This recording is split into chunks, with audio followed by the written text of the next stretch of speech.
I know. I said that the episode 11 was the last in this season.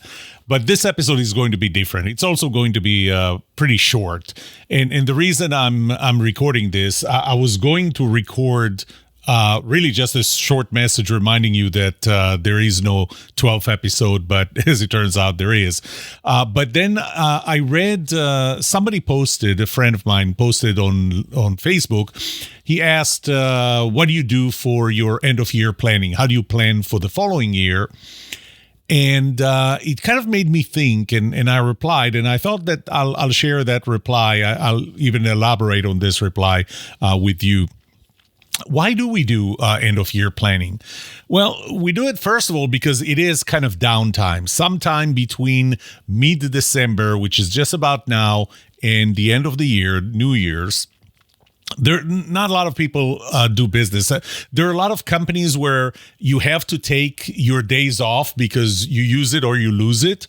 And so people who accumulated days off, vacation days, well, this is pretty much the only time to take them before the end of the year. Others just take it because others take it, because we know that it's a slow time. And because it's a slow time, if you have your own business and others as well, this is when you decide, I'm going to do my end of year planning now. I'm going to think strategically and I'm going to plan next year. The other reason is really symbolic. It's like, well, 2023 is over. 2024 is about to start. And we think in terms of a year. So this is the 2024 plan. And you know how it is. This is the 2024 strategy. So right before the beginning of next year is when we have to strategize for next year. Now, one of the risks in doing that is the shiny object syndrome. So all of a sudden, you're coming up with a list of activities that are very, very important. But the reason they're very, very important is because we just heard of them. We just heard of a new tool. We heard of a new initiative. We heard about something from somebody else. Maybe it was somewhere buried on a list on a whiteboard in our head. And it's like, well, this is the time to implement it. And I have to ask, if this was important enough when you heard about it, why didn't you implement it then? Why now? Why does it have to be part of next year's plan? And by the way, one of the other things that we do is we make unrealistic plans that are so packed with activities that maybe it's going to be 2 months into the year when we're going to start dropping them. Maybe 1 month, maybe 1 week into the year, we're going to drop these activities because obviously we packed them too heavily. There is another problem, and that is strategic planning, thinking strategically takes more than 2 weeks. So the fact that we have 2 slow weeks at the end of the year doesn't mean that you're going to be able to really think things through enough to come up with a plan for next year. And with all of that combined, I have to challenge, why do you do end of year planning? Why is it that the last 2 weeks of the year are should be dedicated to planning next year? Why that symbolism of the end of the year? So I'll tell you what my reply was. And the question was, what do you do? How do you plan for next year in the last 2 weeks of the year? And my answer is, I don't. I do it all the time. I change strategies or add activities or remove activities whenever something significant happens. So I'm going to give you an example. About 5 months ago, I think, several things happened at the same time. The first thing that happened was that I had just delivered, actually that was earlier in the year, I had just delivered a 2-day training session for one of the top SHRM, Society for Human Resource Management, an HR organization, association. I delivered a 2-day training for HR people on how to build trust in their organization. So now, not how to be trusted, but how to build trust. And, the demand was less than both me and the chapter expected. The next thing that happened was that I reached out to another SHRM chapter to schedule or put together a similar training workshop. And they got back to me and said that there was no interest by the board. And so I asked them why. And again, this is a training workshop on building trust in the organization, how human resource professionals can build trust in their organization, not just build trust in themselves. And the answer I got was, you have to understand our board is made of vice presidents of HR and CHROs, or chief HR officers. And I thought, well, those are exactly the people that need to think more strategically on how HR can play a role in building trust in the organization. And the executive director of that chapter said, well, not exactly. They said that building trust is not their top priority. That was interesting. And I asked, so what is the right priority, their top priority? And she said it's compliance. Compliance was the top priority for the top VP, the top HR professional in the organization. So that was kind of a wake-up call for me, and it obviously changed a few things in how I think about who my target clients are for trust. And I'm still, don't get me wrong, I'm still working with HR organizations. I'm giving keynotes and workshops and even the 2-day training. I have them spread through next year, quite a few of them, but it was a wake-up call for me. Another couple of things that happened that same week, one of them was Thinker 360, which is, I'm not a member there, but they follow me, and they ranked me in the top 10 thought leaders on culture and human resources. But that week, they all of a sudden put me in the top 20 thought leaders on sales, which I thought was interesting. That same week, I received a request for one of my other keynotes that was the keynote on what I called at the time is sell on trust and not on price. And I had lunch with a friend of mine who's Mark Hunter, I should mention the name, and he's a great speaker, keynote speaker, workshops on sales. And we had lunch, and at some point he asked me, how come nobody has researched what premium there is when a salesperson is more trusted compared to a salesperson you don't know? All those things happened in the same week. Now, they could have happened in the last 2 weeks of the year, but they didn't. So that was a significant event for me, and I had to think about it, and it was obviously going to change some things that I was doing.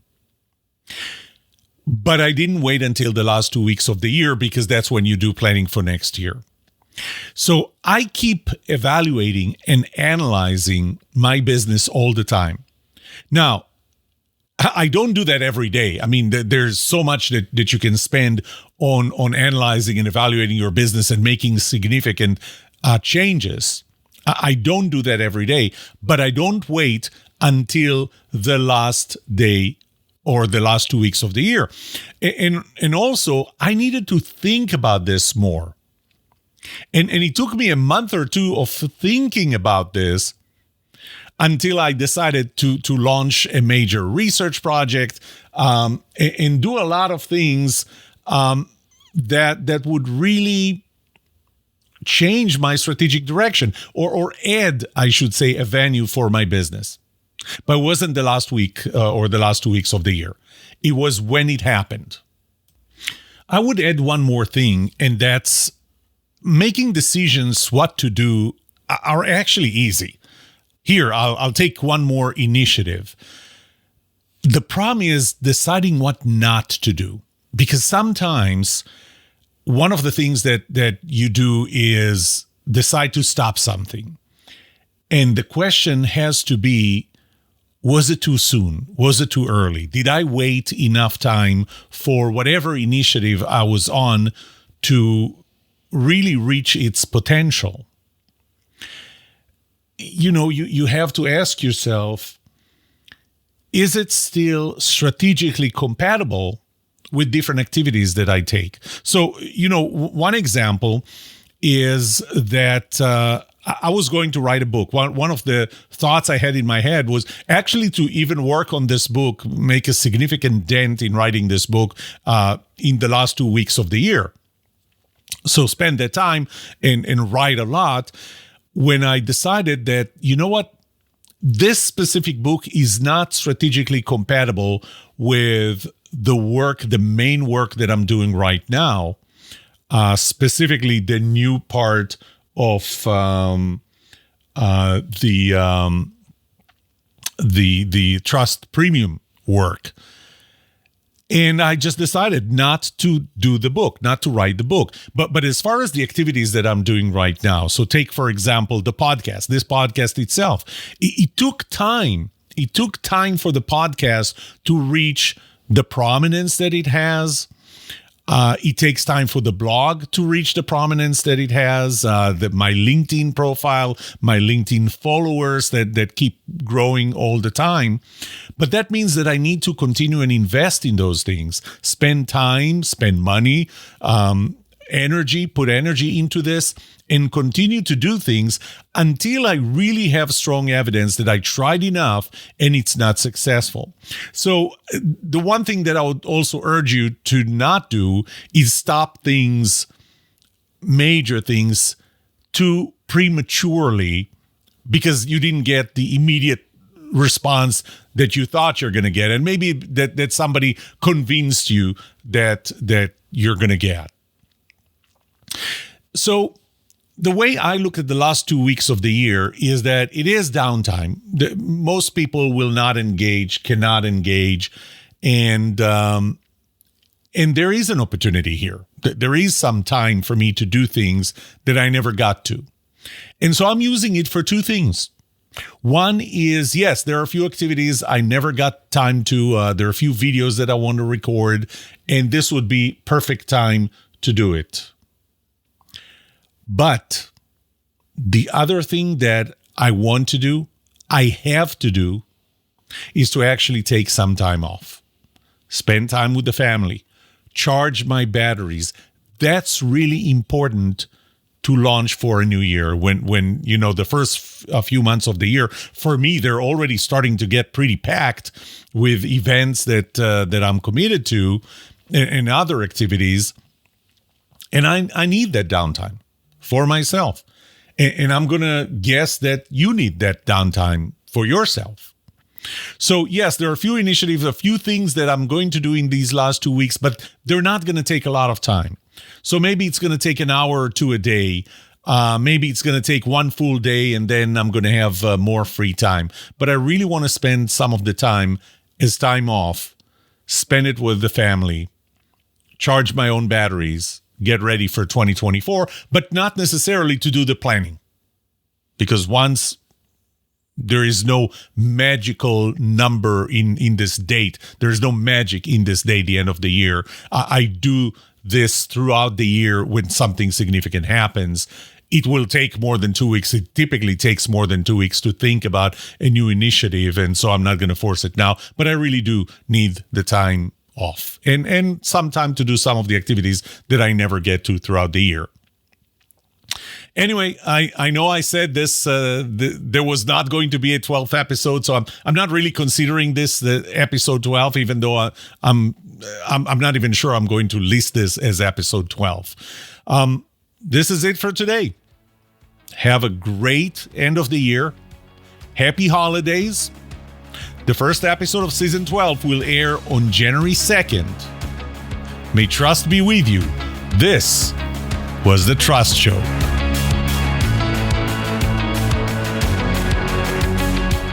What would you like to know about trust and trustworthiness? Let me know and I'll answer it in a future episode. I would love to hear from you. Email me at yoram@thetrustshow.com. If you like this episode, subscribe to the show so you will automatically get notified when I release a new episode. Rate it, Write a review for this podcast because those ratings help not only you, but also others looking for podcasts just like this.